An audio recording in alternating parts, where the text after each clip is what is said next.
Bismillahirrahmanirrahim. Assalamualaikum warahmatullahi wabarakatuh. Semoga kita selalu dalam lindungan Allah Subhanahu wa Ta'ala. Baiklah, pada kesempatan ini kita akan belajar bareng atau berlatih bareng untuk membuat deret bilangan prima. Ini deret bilangan prima nanti sampai batas tertentu. Ini contoh permasalahannya. Buatlah algoritma dengan struktur Indonesia dan flowchart untuk menampilkan bilangan prima antara 0 sampai batas tertentu. Nah, batas tertentu ini nanti diinputkan. Jadi ini membuat flowchart dan struktur algoritma dengan struktur Indonesia untuk menampilkan bilangan prima 0 sampai tertentu. Nah, misalkan 0 sampai 10. Berarti nanti akan ditampilkan 2, 3, 5, 7. Ini adalah deret bilangan prima. Nah, saya akan menjelaskan untuk langkah-langkah penyelesaiannya.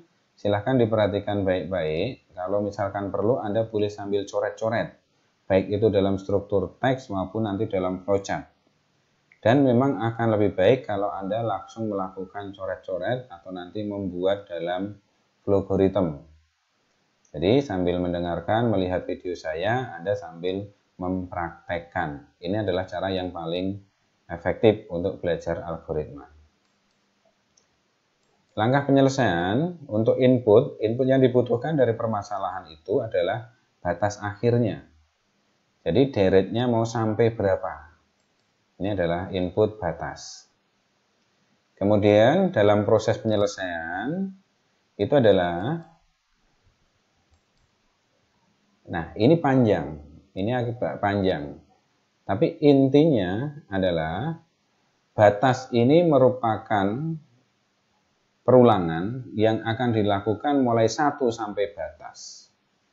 Nah, ketika dalam perulangan tersebut 1 sampai batas, misalkan kita masukkan dalam variabel i, itu akan diuji. Prima atau bukan. Contohnya, misalkan 1 diuji, prima bukan, 2 diuji, prima bukan, prima. Ketika prima itu ditampilkan. Nah, ketika sebuah nilai atau sebuah angka sudah diuji prima atau bukan, itu kan jumlah dari pembaginya itu kan sudah ditentukan. Bisa 2 atau bisa lebih dari 2. Jadi ketika pembaginya sudah bernilai, maka harus kita nolkan lagi supaya digunakan untuk menguji angka selanjutnya. Nah, ini saya jelaskan untuk prosesnya. Ini memang agak sulit mungkin untuk penggambarannya, tapi nanti akan lebih mudah kalau dengan algoritma dan akan lebih mudah lagi dengan flowchart. Harapannya nanti Anda bisa balik. Ketika ini sulit, dengan algoritma teks agak mudah, ketika dengan flowchart mudah, dibalik. Anda menjelaskan langkah-langkah penyelesaian masalahnya ini ketika sudah mempelajari ini. Baik, saya lanjutkan. Proses. Ini akan lakukan perulangan 1 sampai angka. Ini bukan angka, ini sampai batas. Saya rubah dulu. Lakukan perulangan 1 sampai batas. Nah, 1 sampai batas.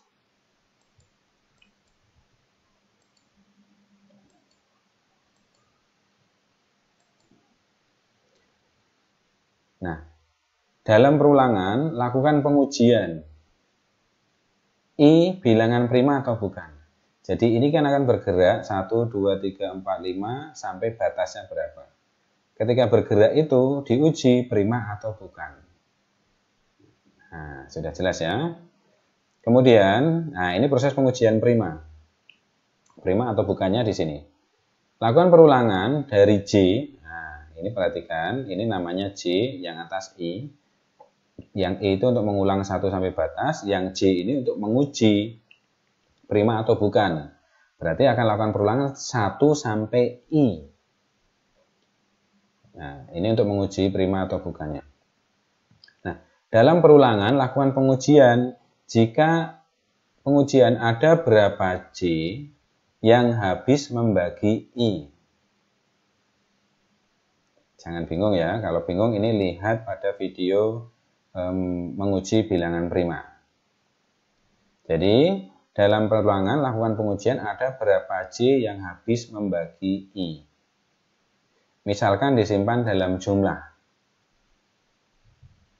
Jika I habis dibagi J, maka tambahkan 1 jumlah J yang habis membagi I.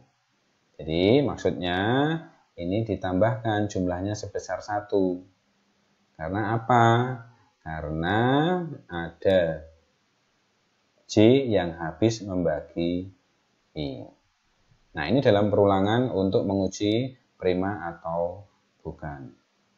Kemudian ketika keluar dari perulangan pengujian prima, ini kan jumlahnya sudah berubah. Bisa 2, bisa 1 juga bisa lebih dari 2. Nah, dilakukan pengujian jika jumlah sama dengan 2, cetak I. Ini I. Cetak I. Artinya itu bahwa itu bilangan prima karena jumlah pembaginya cuma 2. Nah, kemudian jumlah sama dengan 0. Kenapa jumlah sama dengan 0? Karena jumlah ini kita restart lagi menjadi 0. Karena untuk digunakan menguji angka selanjutnya. Sehingga jumlah di-nolkan. Nah, ini adalah penjelasan langkah-langkahnya. Nah, ini untuk outputnya langsung ditampilkan pada saat proses pengujian. Untuk struktur Indonesianya,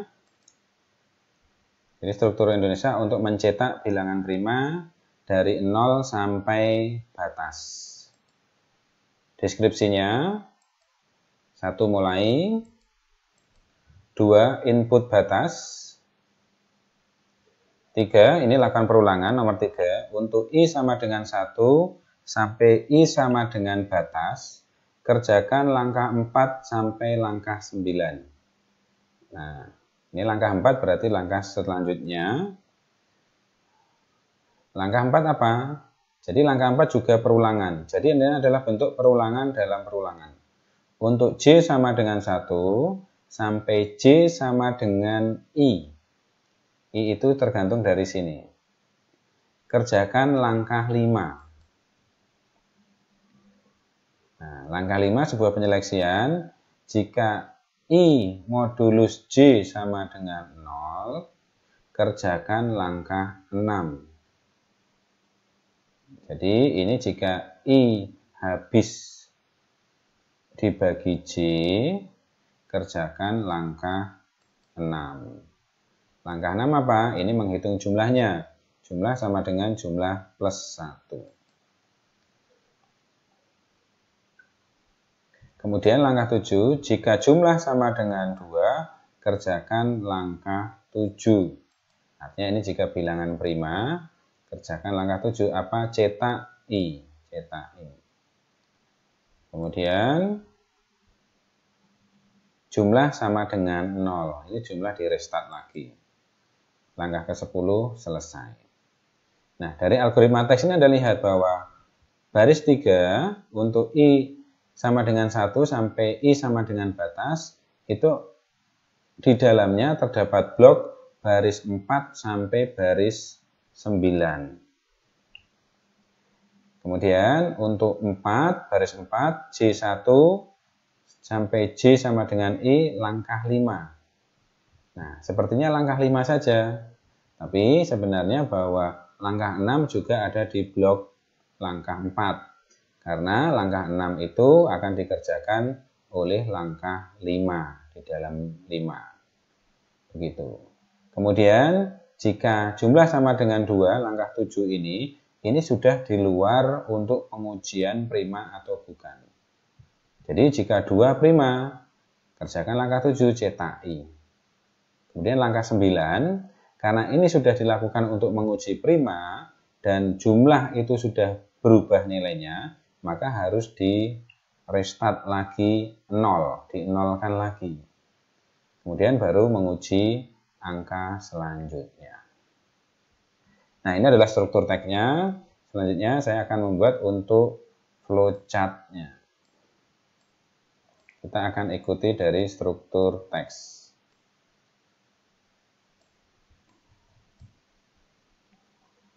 Mulai input batas. Ini variabelnya adalah batas I, J, jumlah. Nah, langsung saya buat aja batas I, J, jumlah. Jadi kalau kita sudah membuat dalam bentuk teksnya ini, kita tahu variabel yang dibutuhkan itu apa saja. Kemudian masukkan batas.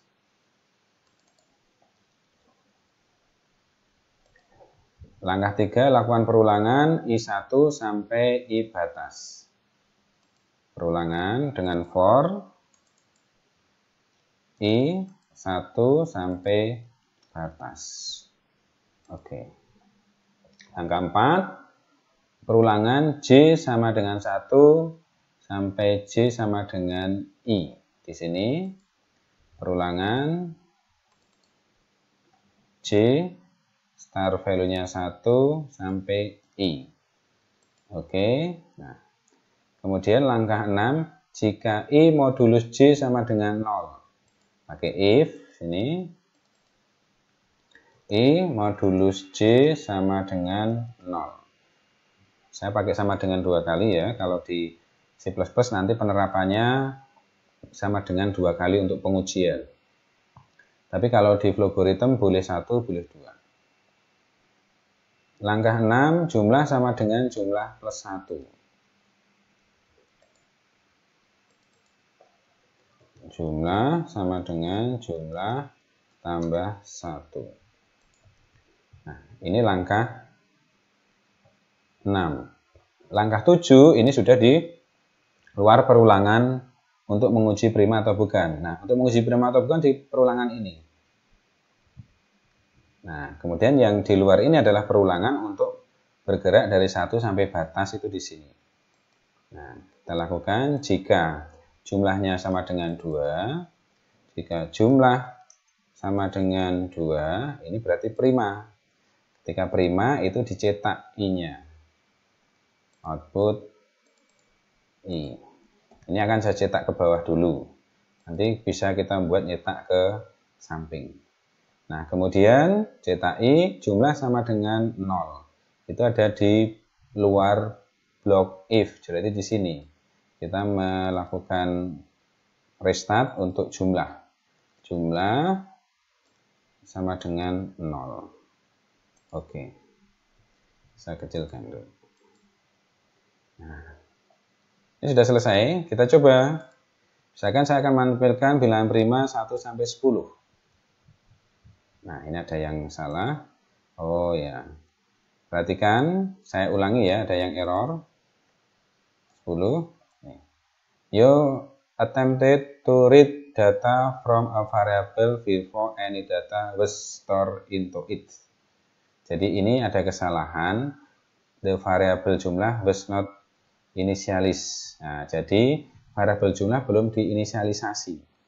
Inisialisasi itu apa? Dikasih nilai awal. Jadi untuk penyelesaiannya dikasih ini jumlah sama dengan 0. Ini inisialisasi untuk jumlah.